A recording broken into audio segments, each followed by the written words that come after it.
Hey everybody, Pastor Greg here. I'm excited about life, and I know that you are too, because life is so good, and it keeps getting better all the time. The Hay House World Summit has already begun, and I hope you're already a part of it, but if you're not, it's easy to register. You can go to www.celebrationsc.org/Hay House, and you'll get access to free movies, free downloads, and free lessons from over 100 teachers to help you on your journey of self-discovery, your journey of spirituality. I had a great time watching Abraham Hicks yesterday, the Push the Launch Button movie. There's more coming. There's lessons from Wayne Dyer, lessons from Louise Hay, and so many more. It is the month of May, which means we have a brand new message series. Let's get into today's message.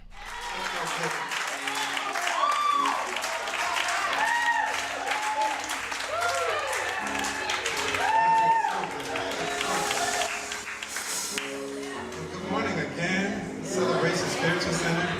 How you doing? How you been? How you feeling? Yes, you feel good? You feel aware, awake, and alive? Yes.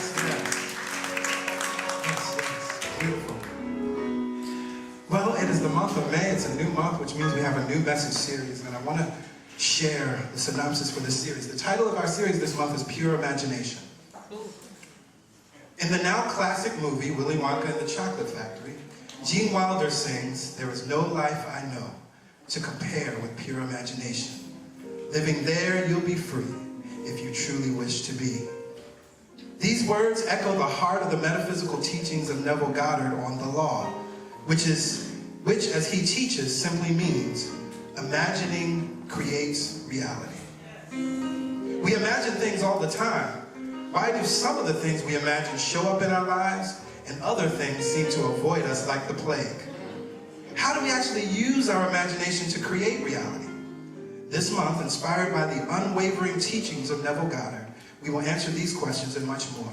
Take the journey with us and be free.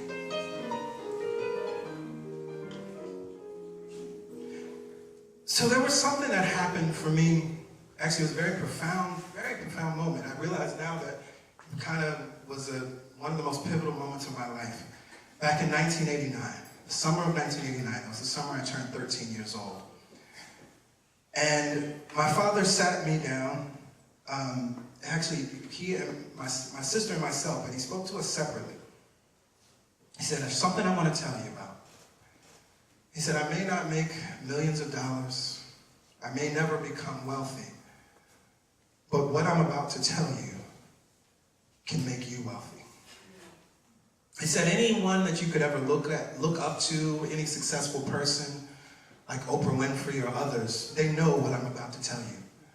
And this is the reason why they are successful. And he said, what I've come to know and what I've called this, I just call it the principles. And what he began to share with me was essentially this idea that if we hold an idea in mind, that if we can imagine something to its completion, we can bring it into our reality. And he began to give me examples of all the things that he had been able to create as a result of that. We were actually just in a few weeks from that time, we were getting ready to move into a brand new home, which he had created from mind, from doing this work. He had just created another successful business doing amazingly well. Weeks after, he was selected by then President Bush Sr. to go to the Middle East after the war in the Persian Gulf to develop contracts. The business that my dad was in was bringing college textbooks to students there in the Middle East. All of this was created because he imagined it. And he told my sister and I that we could use this same superpower and be, do, or have, create whatever we wanted. And so that summer was a lot of fun for us. For my birthday, there was one thing that I wanted. I wanted a 10-speed bike. And that's all I said to my parents, but I didn't tell them the one that I wanted, because the one that I wanted was a little too expensive. But I held that idea in mind of the one that I wanted. I never told them the brand, never even told them the color. But my birthday showed up. What do you think was standing there waiting for me? And what's beautiful is the story that my father told about the bike was it wasn't the bike that he was going to get, but this bike, it was the last of the model, and the guy at the bike shop was like, "I'll just give it to you for way less than what it's really worth."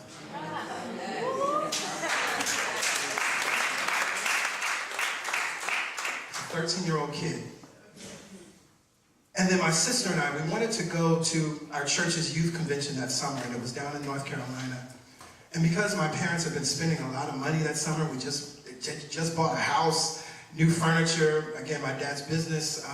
So we knew that there were a lot of expenses happening. And so my parents said to us, you know, we would love for you to go, but we really can't go. It's just too many things going on financially. You're just going to have to miss out this year. And so my sister and I looked at each other and we said, okay. Because he had told us about the principles. He told us that our external reality didn't mean anything, but we could hold this idea in mind and change the situation. And so we got to about days before we needed to leave. We were going to drive down to North Carolina. And my father looked at us, he said, you two are something else. He said, we're going to go on the trip. He said, I'm not going to give you all the details, but everything worked out. I know what y'all are doing.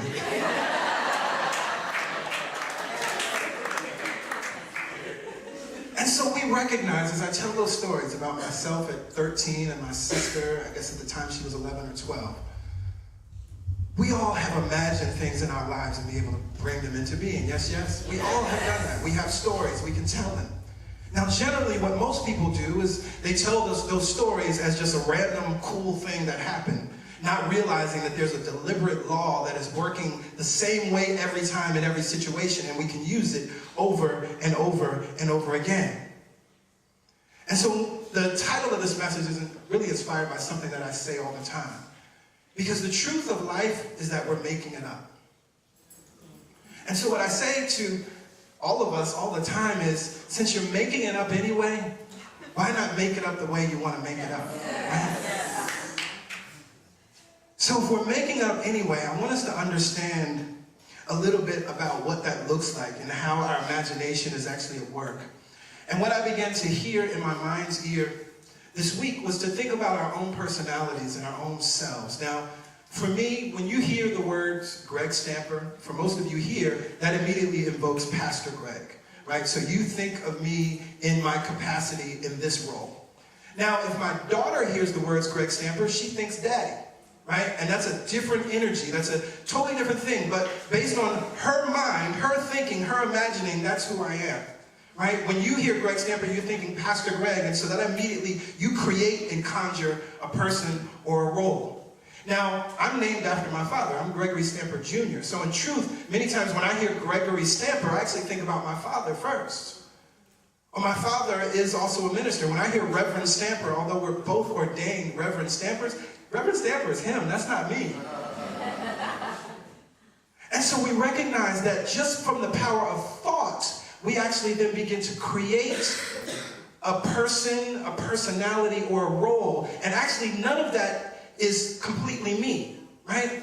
Who I am as Pastor Greg is an aspect of me. Who I am as a father is an aspect of me. Who I am as a son is an aspect of me. But again, if my parents hear my name, they're thinking about their son whom they love, their son who they raised, their son who they have taught, their son who they nurtured. And from that thought, that's the image that begins to be formed and created in their mind, and then that's how they see me. So your name is simply an identifier, but it has different meanings depending on who's hearing it, and we understand that. In truth, our name that we use, it's not us. There's no way that Gregory Stamper Jr. can define me. It's impossible. It doesn't even tell my skin color. It doesn't tell my age. It doesn't tell my height. It doesn't tell my weight. It doesn't tell what I like or what I dislike. It doesn't say what I ate for dinner yesterday. It doesn't say what my hopes and my dreams are. It doesn't say what my goals or my vision is or my visions are. It doesn't say any of that. And again, we recognize that when we hear a word or we hear a name, it immediately calls on our superpower of imagination, and then we create a person, we create a place, we create a thing, although it may actually be completely different for someone else, because we're making it up all the time anyway. So if we understand that truth, then I want to bring you in on some of my personal time. Many of you know one of the things that I love to do is to do some floating, right? In an isolated float chamber. Are we familiar with that? Okay, well, in short, what it is it's a sensory deprivation chamber where you're floating in 10,000 pounds of Epsom salt, which means that your body automatically floats. Even if you're scared of water, it doesn't matter, you're gonna float, right? And in this chamber, in this room or pod that you're in, there's 0 light and 0 sound. The temperature of the water is heated to the exact temperature of the outside of our skin. So what happens once you get settled and as you're floating there, your mind cannot tell where your body begins or ends. And so then you actually begin to experience all of who you are. It's very powerful. And so it's something that I do often. And I usually, after a float, 1 or 2 hours of floating, I try to capture different thoughts and ideas that came to me. And I want to share these ideas with you because it relates directly to what we're talking about with imagination, and I hope it helps someone here to understand how imagination works and what we're really creating. So I remember hearing as I was floating in that water, I began to hear, you are the wave, you are always the wave. Now what does that mean? Well, if we look at an ocean, and I use this metaphor so often, and Maharishi Mahesh Yogi speaks of it often, that the ocean represents the allness of who and what we are, or that which we call God. But each wave is an expression.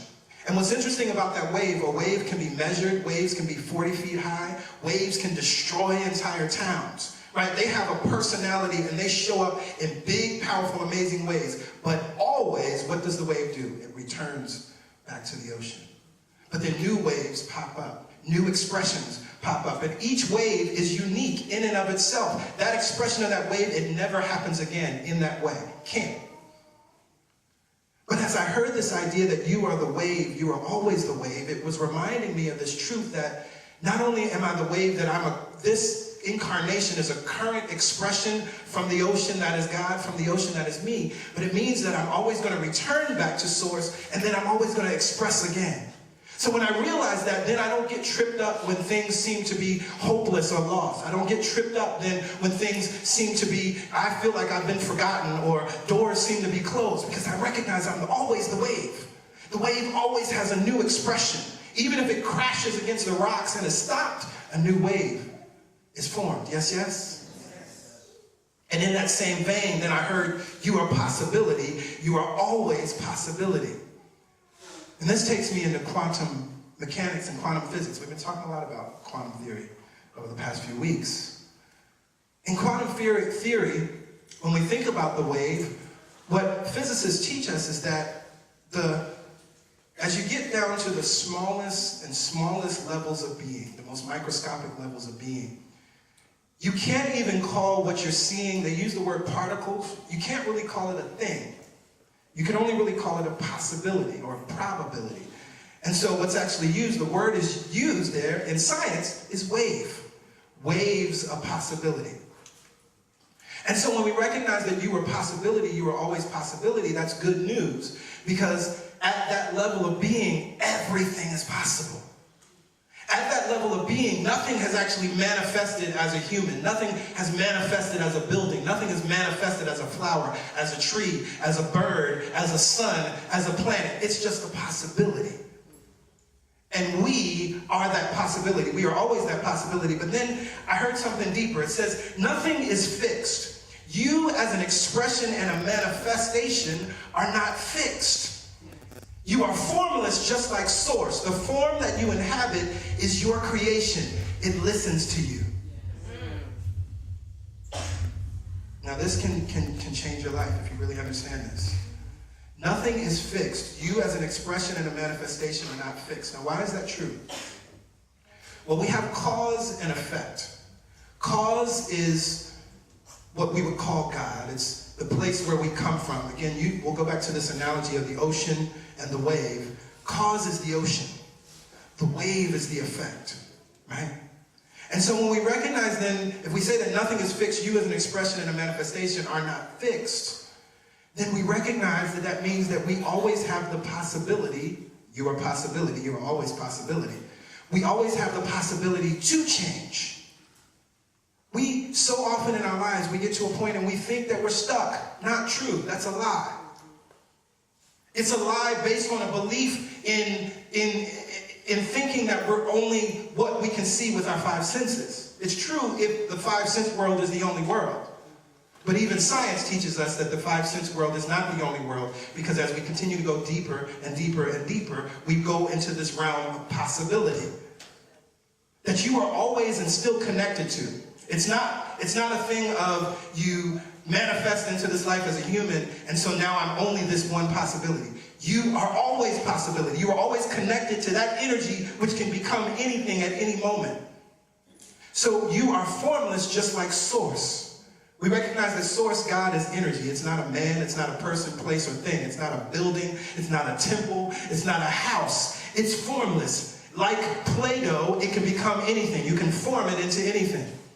Like a box of Legos, you can make it into anything, destroy it, and make it into something else. Well, you are just like that. The form that you inhabit is your creation. It listens to you.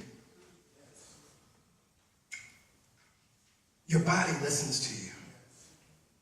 Your financial life listens to you. Your relationship life listens to you. Your family life listens to you. Because the form that you inhabit is your creation. I was talking to Pastor Yolanda, I think it was last Sunday we were talking about this, and it was coming to me so clearly, the idea that if we want to change our bodies in any way, right? If we want to release weight, if we want to just get six-pack abs, if we want to change a situation because we have an illness in our body, although it seems counterintuitive, the first thing that we must do, using our superpower of imagination, is speak love to our body. Yes. Because we think that this thing is the problem, and I want this thing to change, so why would I say something kind to it? But this thing is your creation. It's the Play-Doh. It's the stuff that can be moved and shaped in any way you want. So when you understand that the form that you inhabit is your creation, it listens to you. The first thing you must do if you want to change in your physical form is love on it. Yes. And that requires using your superpower of imagination to do that. And so in his teaching, How to Use Your Imagination, Neville Goddard shares some powerful things. And he shares a very simple process that you can use to begin to use your imagination to shift and change your experience. And it might sound familiar to most of us. He says that once you decide what it is that you want, what your desire is, all you have to do is, at night before you go to sleep, begin to think about that thing. But not just think about that thing, begin to imagine the experience of having that thing. If there's a promotion you're looking for at work, start seeing yourself doing the things that new position would require you to do.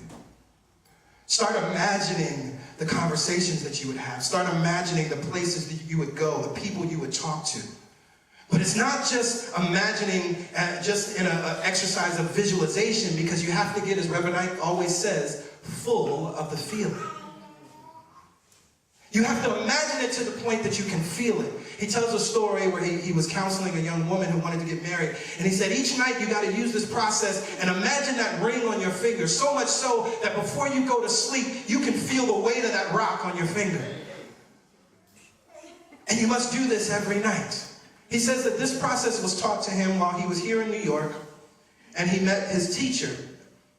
And Neville Goddard is originally from Barbados, and he wanted to travel back to Barbados to see his family. But he didn't have any money. He was poor. And he was talking to this teacher, and the teacher gave him this principle, and he said for 7 nights, that's what he did. He imagined himself boarding the boat. He imagined what it felt like to be on that journey. He felt and imagined being greeted by his family. And after that time period was over, he received a letter from his family with money saying, we want to see you. We need you to come and travel and see us here. Come see us. He tells many more stories. It's one of the things that I love about Neville Goddard. What he does is he shares his teachings. He always shares stories about those either from his own life or those that he's encountered along the way. And as he's sharing this principle, what I also love about Neville Goddard is he interprets the Bible metaphysically in a beautiful way. Now, I often talk about there are ways of seeing the Bible. And the ways of seeing the Bible, the seminary theological term for that is hermeneutic, right? A way of seeing. And so when we understand that, there are different ways that we can look at the Bible. We can look at it from a womanist or a feminist lens, where we begin to look at the patriarchy in the text, right? We can look at it from the theology of liberation, which looks at it from the place of understanding that God is always on the side of the oppressed, and so that God is always coming to the aid of the widows and the orphans. And so we begin to look for that through line throughout the text. Well, I think Neville Goddard's hermeneutic is the hermeneutic of imagination.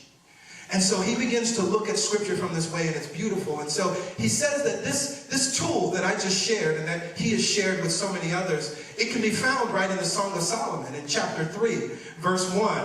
Upon my bed at night I sought him whom my soul loves. I sought him, but found him not. I called him, but he gave no answer. I will rise now and go about the city, in the streets and in the squares. I will seek him whom my soul loves. I sought him, but found him not. The sentinels found me as they went about in the city. Have you seen him whom my soul loves? Scarcely had I passed them when I found him whom my soul loves. I held him and would not let him go until I brought him into my mother's house and into the chamber of her that conceived me.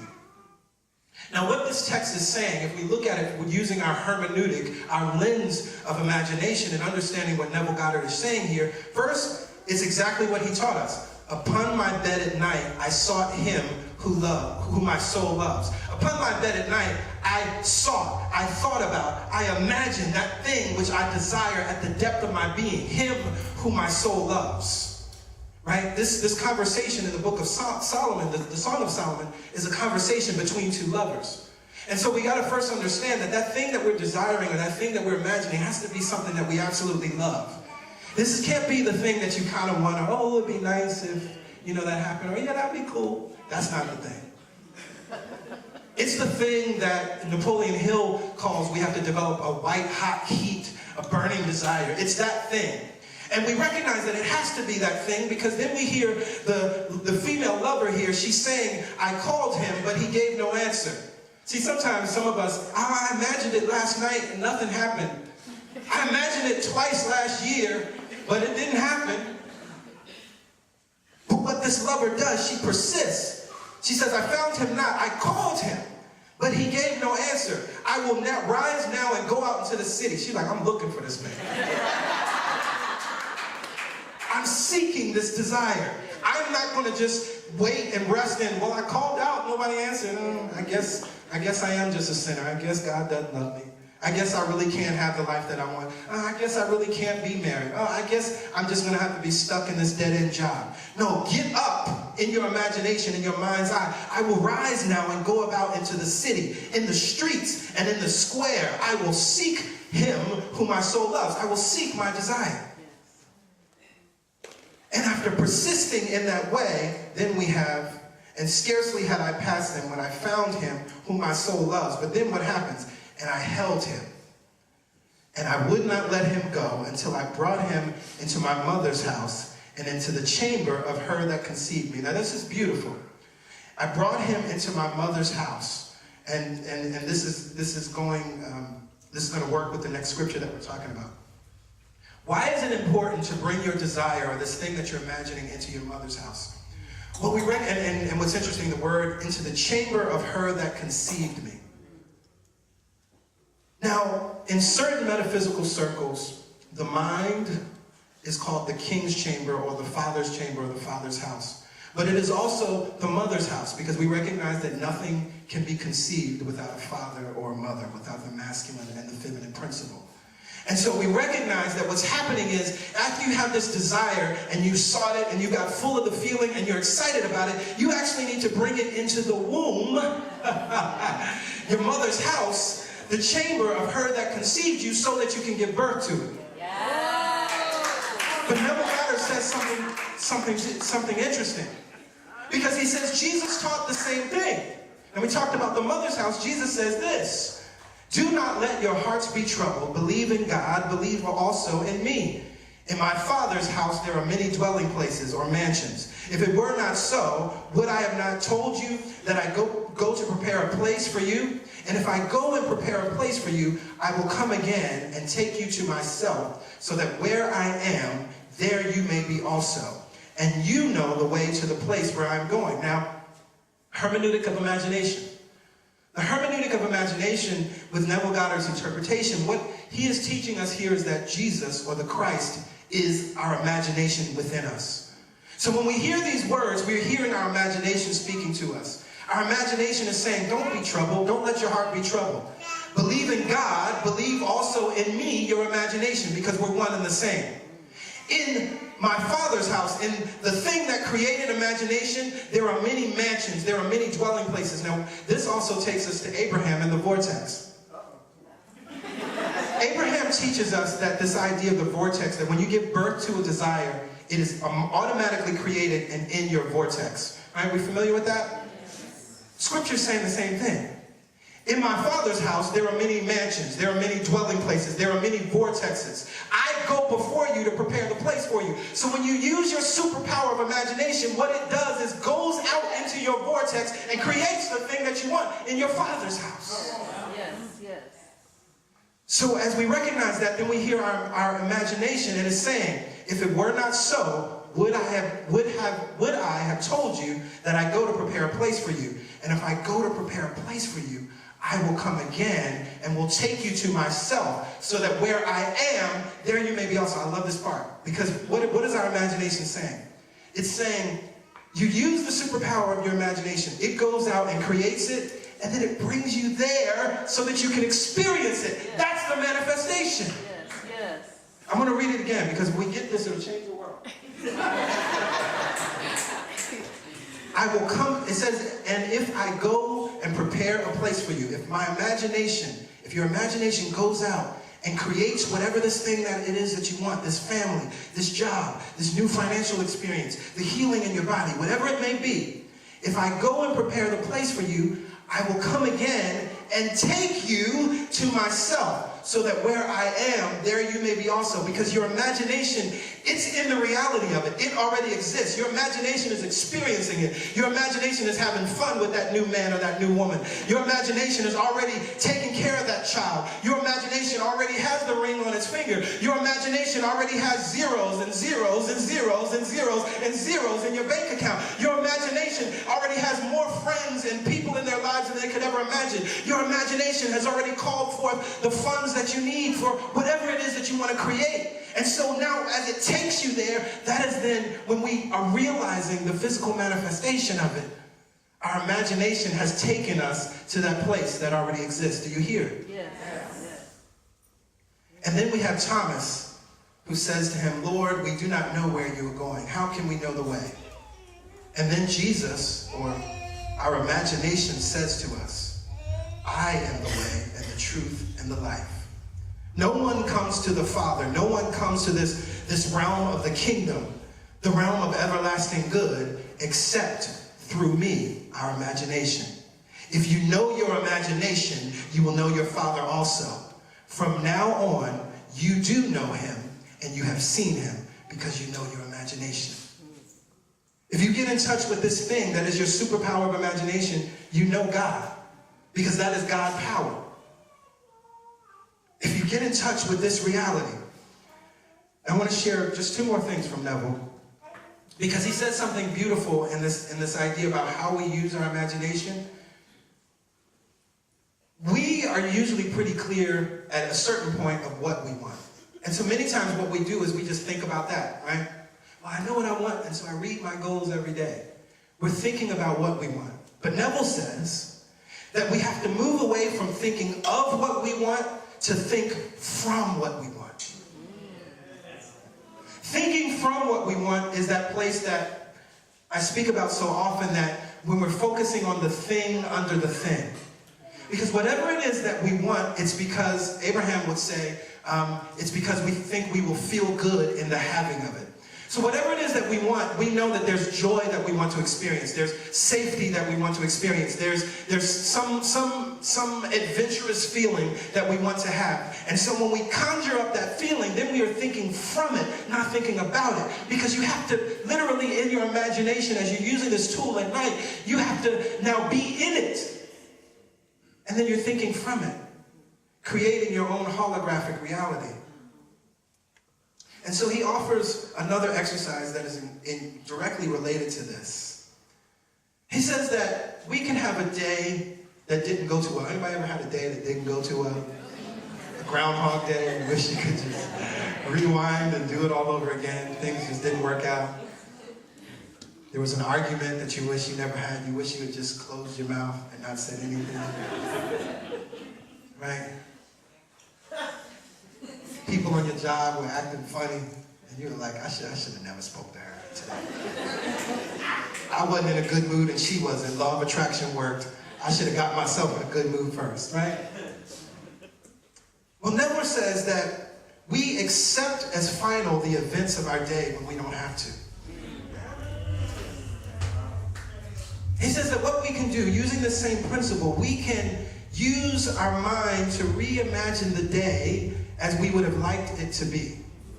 Now, science has already backed this up, that actually we can rewrite any story, and it shifts and changes the neural pathways within our brain. That's measurable. That's identifiable. It doesn't matter what the experience is, how traumatic or how light it was, you can rewrite it, and you literally are creating new pathways in your brain so that it doesn't trigger you in the same way.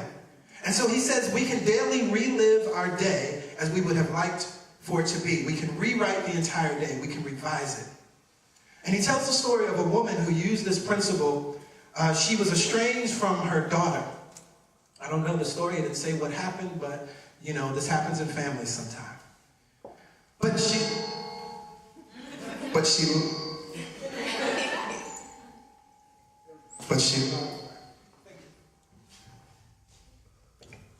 all right. She was estranged from her family, and she still loved her daughter, and her daughter had a child, and she loved her grandchild. And according to the story, she would send dozens of gifts to the child, you know, wanting to extend love, and would get no response. And of course, that made her, you know, feel bad. She didn't feel good about that. So she used this principle and began to write a letter in her mind's eye each night as she was going to sleep. Write a letter that she wanted her daughter to write, because she was looking for some kind of correspondence. She was looking for a thank you. She was looking for, oh, you know, all is forgiven. She began to write that letter each and every night, what she wanted to hear from her daughter, and what she wanted to hear from her grandchild. And as she went through that process, I believe it was about 30 days that she went through that process, what do you think showed up? A letter showed up in the mail from her daughter. And the words were almost verbatim to what she had written in her mind's eye. Because she did not accept as final the events of the day. Yes, there was an experience. There was an experience in the five-sense world that was true. But she recognized that she creates her reality. The energy is high up in here. Yes, the energy is high.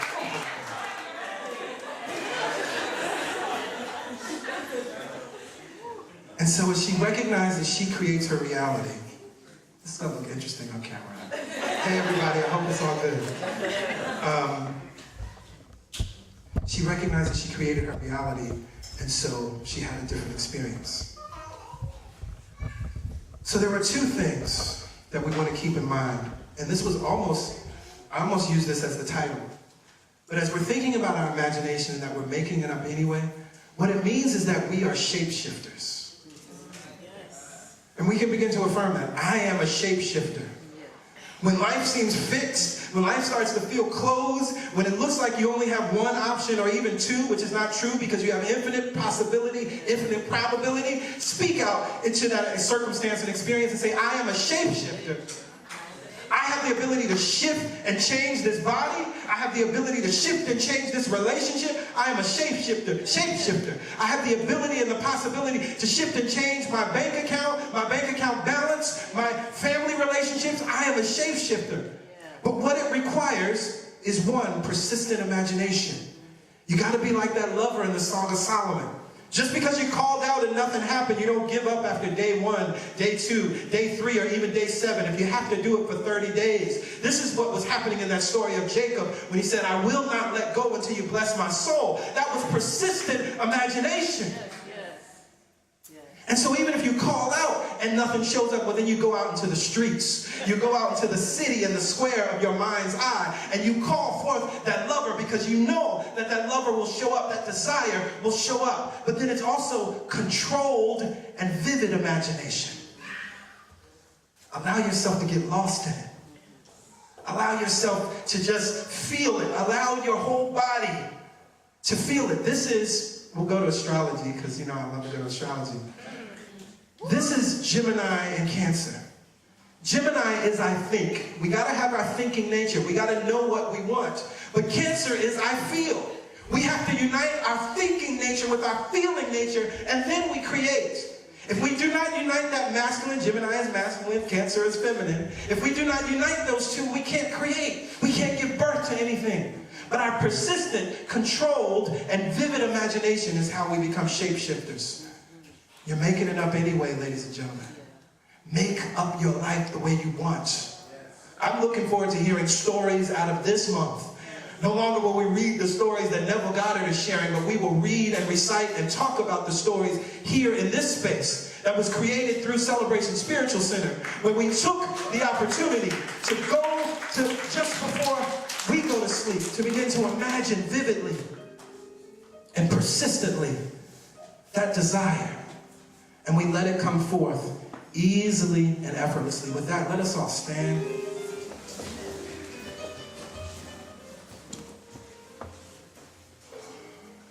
Mother, Father, God, imagination within us.